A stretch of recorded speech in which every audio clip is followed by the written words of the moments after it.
السلام عليكم، ازيكم يا شباب؟ عاملين ايه؟ يا رب تكونوا بخير يا رب. في الفيديو ده باذن الله هقول لك على اقرب تنسيق للكليات بتاع ثانويه عامه 2026 بعد ظهور النتيجه بتاعتك.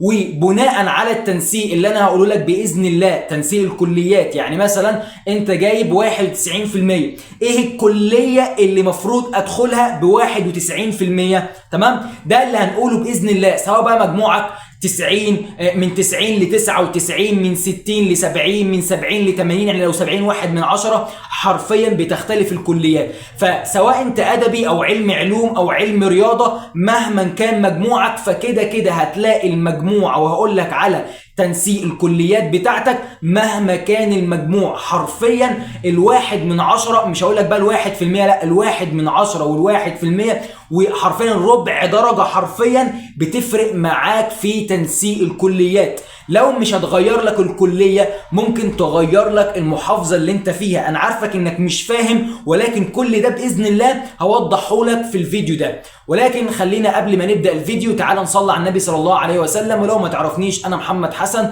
طالب بكلية الطب البشري. هنحاول نبسط الدنيا ونعرف ايه اللي انت مفروض تعمله خلال الفترة الجاية، وايه هي الخطوات اللي انت هتمر بيها من اول ظهور النتيجة بتاعتك حتى لحد ما تقدم ورق الكلية بتاعتك بإذن الله. تمام، وبعد كده بإذن الله هنعرف تنسيق المجموع او المجموع اللي انت جايبه هيدخلك كلية ايه بالظبط. الفيديو ده مهم جدا جدا جدا جدا. ليه؟ لان بناء على التنسيق اللي انا هقوله لك في الفيديو ده باذن الله، ده اللي هتكتب على اساسه على موقع وزارة التعليم العالي، تجنبا ليحصل لك استنزاف رغبات وحوار كبير كده سعادتك. تعالى بس اقول لك، انت مفروض دلوقتي ظهرت نتيجة الثانوية العامة بتاعتك، مفروض ايه اللي يحصل بعد كده؟ مفروض من 3 ل 4 ايام المدارس بتعلن عن وصول شهادة الثانوية العامة بتاعتك.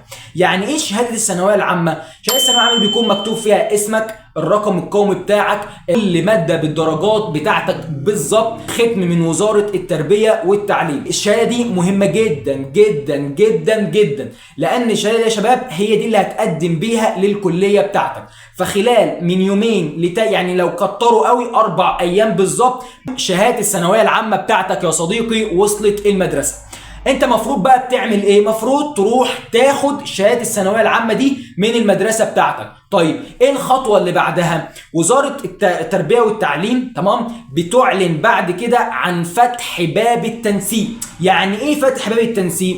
يعني يا شباب انت مثلا جايب 94 93 70 80%، كل شريحه مجموع ليها مرحله.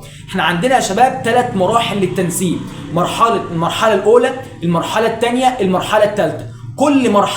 كل مرحله من دول بيكون يعني لشرائح مجموع معينه. يعني مثلا هقول لك دلوقتي مرحله التنسيق او المرحله الاولى لتنسيق ثانويه عامه 2025، يعني مثلا كانت المرحله الاولى الحدود الدنيا، يعني اقل درجه مفروض انت تروح تسجل بيها، واقل درجه مسموح لك انك تسجل في الوقت ده.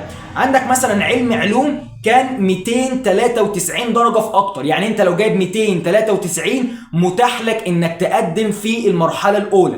ده كعلم علوم اللي هو بواقع مجموع 91 و56 من 100. تمام. طيب علم رياضه كان من 283 بواقع مجموع 88 و44% من 100. تمام. طيب الادبي كان من 233 يعني 72 و81 من 100. تمام. يعني ايه الحاجات دي يا شباب؟ المجموع بتاعك لو جايب كحد ادنى 293 بيتاح لك انك تسجل في المرحله الاولى. طيب يعني ايه المرحله الاولى؟ المرحله الاولى دي يا شباب بتكون للكليات اللي احنا بنطلق عليها كليات قمه. يعني مثلا عندك كليه الطب، كليه العلاج الطبيعي، الصيدله، الاسنان، الهندسه، وبرضه الحاسبات والمعلومات، دي الكليات دي بيكون للناس اللي جايبه مجموع 293 فاكتر، 283 كعلم رياضه فاكثر، 233 لادبي فاكثر، بيكون متاح ليهم يا شباب او الاولويه ليهم انهم يقدموا على طب بشري. تمام كده؟ طب بشري بقى زي ما انتوا عايزين، طب بشري، اسنان، صيدله، علاج، وهكذا، دول بيكون ليهم الاولويه. تمام؟ لو مش واضح لك اي جزئيه في الحته اللي انا قلتها دي ممكن تكتب لي تحت في الكومنتات وباذن الله هرد عليك واوضح لك الدنيا لو اي حته مش مفهومه يعني. تمام؟ دي احنا عندنا كام مرحله يا شباب؟ زي ما احنا قلنا احنا عندنا مرحله اولى، مرحله ثانيه، مرحله ثالثه. المرحله الاولى تمام كده، المرحله الاولى زي ما احنا قلنا كان الحد الادنى بتاعها كعلم علوم 91.5، علم رياضه 88.4، ادبي 72.8. دول بس اللي متاح لهم انهم يقدموا في المرحله الاولى. طيب المرحله الثانيه، المرحله الثانيه بيكون فيها تمريض وطب بيطري وحاسبات ومعلومات وباقي الكليات. المرحله الثالثه بقى الكليات اللي بتكون مجموعها من تحت 60% وانت نازل، يعني 60% 50%. غالبا اللي مجموعهم اقل من 55% ما بيكونش متاح ليهم كليات، بيكون متاح ليهم معاهد. نصيحه مني بالله عليك، لو انت كده كده مش هتعرف اصلا تقدم على التنسيق لوحدك، فبالله عليك شوف حد متخصص، حد يعرف يقدم لك على الرغبات بتاعتك. لان يا شباب الرغبات بتاعتك دي بتتم على ايه؟ يعني اختيار الكليه بتاعتك بتتم على حسب مجموعك، بتتم على اساس ال 27 محافظه. يعني مثلا انت في محافظه المنوفيه، اذا لو محافظه في مثلا اقول لك على حاجه، يعني مثلا عندنا الطب بشري السنه اللي فاتت كان من 93.12%، 93.12% ده اقل مجموع طب بشري. كان تقريبا مش عارف في اسوان او في حاجه زي كده في ابعد محافظه. ممكن تلاقي طب بشري برضو من 94% في المنوفيه. فانت مثلا لو جاب 93.9، تمام كده، هل اعرف اخش المنوفيه اللي كان مجموعها 94؟ لا. 1 من 100، 1 من 10، لا بيفرق. انت فاهمني؟ فانت يا شباب بتقدموا على اساس المجموع بتاعك، على اساس المحافظه بتاعتك، على اساس انت عايز كليه ايه وفي محافظه ايه. تمام كده؟ فالموضوع مش سهل، فانت ما تقدمش، الحوار مش بعشوائيه، ده كمان بيبقى يكون متاح ليك وقت محدد تسجل فيه الرغبات. فانا كمحمد حسن يعني عشان تجنبا ان انا مثلا يحصل لي استنزاف رغبات، او يعني عارف يعني استنزاف رغبات، يعني مفيش كليه من اللي انت كاتبها مجموعك اصلا يجيبها. تمام؟ بعد كده ممكن تعدلها، بس ليه انا احط نفسي في مشكله؟ انا خفت الصراحه وخليت حد تمام يعمل لي او يكتب لي الرغبات بتاعتي. انا بعد محاولات كتير تواصلت مع الشخص اللي هو كان عامل لي التنسيق بتاعي على موقع وزاره التعليم العالي، تمام، اللي هو المفروض بقى بيكتب لك الكليات بتاعتك وعلى حسب المحافظه وحسب رغبتك وحاجات كتير كده. فانت ما تعكش وتروح تكتب بنفسك يحصل لك استنزاف رغبات انا كمحمد ريحت دماغي من الموضوع ده وخليت حد يكتب لي الرغبات بتاعتي. الشخص ده كويس جدا جدا جدا، لو عايزينه يعني ده الرقم بتاعه تقدر تتواصل معاه، هو هيقدم لك مفيش اي مشكله.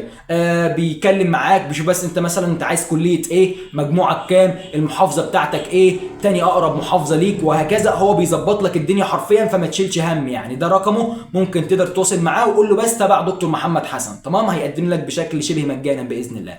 طيب تعال بقى نخش على اخر مرحله في الفيديو يا صديقي. انا هسيب لك باذن الله كل الكليات، تمام كده، بالمجموع بتاعهم، بالتنسيق بتاعهم، وده بنسبه 99.9% هو ده التنسيق بتاعك السنه دي. تمام؟ هسيب لكم باذن الله تقدر تاخد سكرين من الفيديو، وعلى حسب المجموع بتاعك اللي هيظهر لك باذن الله في الورق اللي انا هظهره لك في نهايه الفيديو ده باذن الله، هو ده بنسبه 99.9% هو ده باذن الله، او هي دي الكليه اللي انت هتدخلها باذن الله. ممكن يعني مثلا تزيد 1% او تقل 1%، تمام، يعني ممكن تزيد درجه او تقل درجه، ده بالكتير يعني. تمام؟ باذن الله الناس اللي هي برضو ما يعني ربنا ما حالفهاش الحظ، تمام كده، وهو ده الخير ليك عموما. انا باذن الله يا شباب في فرص كتير جدا جدا جدا تدخل الكليه اللي انت عايزها. تمام؟ يعني مثلا تنسيق طب بشري السنه اللي فاتت كان من 93.12%. هل معنى ذلك اللي انا ممكن اقدر اخش طب بشري من 92%؟ ايوه. من 90%؟ ايوه. من 85%؟ ايوه. من 80%؟ ايوه. من 70%؟ ايوه. هندسه نفس الكلام. طب انت بتضحك علينا يا دكتور؟ والله ما بضحك عليك يا حبيب قلبي، والله ما بضحك عليك، في حاجه يا شباب اسمها المنح الدراسيه. في ناس ممكن تقدر تخش جامعات اهليه وجامعات خاصه، وده برضو لازم برضو تعمل التنسيق الحكومي بتاعك، نصيحه مني اعمل التنسيق الحكومي برضو. ففي ناس قادره مقتدره انها تخش جامعات اهليه او جامعات خاصه بالمجموع بتاعها، تمام كده. وفي ناس مش قادره. طب هتعمل ايه؟ هتعمل ايه؟ في منح دراسيه يا شباب للمجموع اللي ما حالفهمش الحظ، في منح تفوق، في منح لغير المقتدرين، في منح بره مصر، في منح جوه مصر. وانا شخصيا خدت منحه في تركيا لدراسه الطب البشري، تمام كده، في 2024، وتنازلت عنها لاسباب ما، وهسيب لك برضو لو عرفت اجيب السكرين بتاع القبول في المنحه هظهره لك هنا. فانا باذن الله هعمل لكم برضو فيديو عن المنح الدراسيه، تمام كده، للناس اللي عايزه تقدم على المنح، ولكن هيكون بس للمشتركين في القناه. يعني هتدوس بس اشتراك في القناه، هو ده اللي هيظهر لكم. لان مثلا المنحه التركيه بتاخد 5000 واحد، فانا عايز ال 5000 واحد المشتركين والمهتمين في القناه هو ده اللي يظهر لهم الفيديو ويقدروا يقدموا باذن الله. مش هطول عليكم اكتر من كده يا شباب، هسيبكم مع التنسيق. استودعكم الله والسلام عليكم.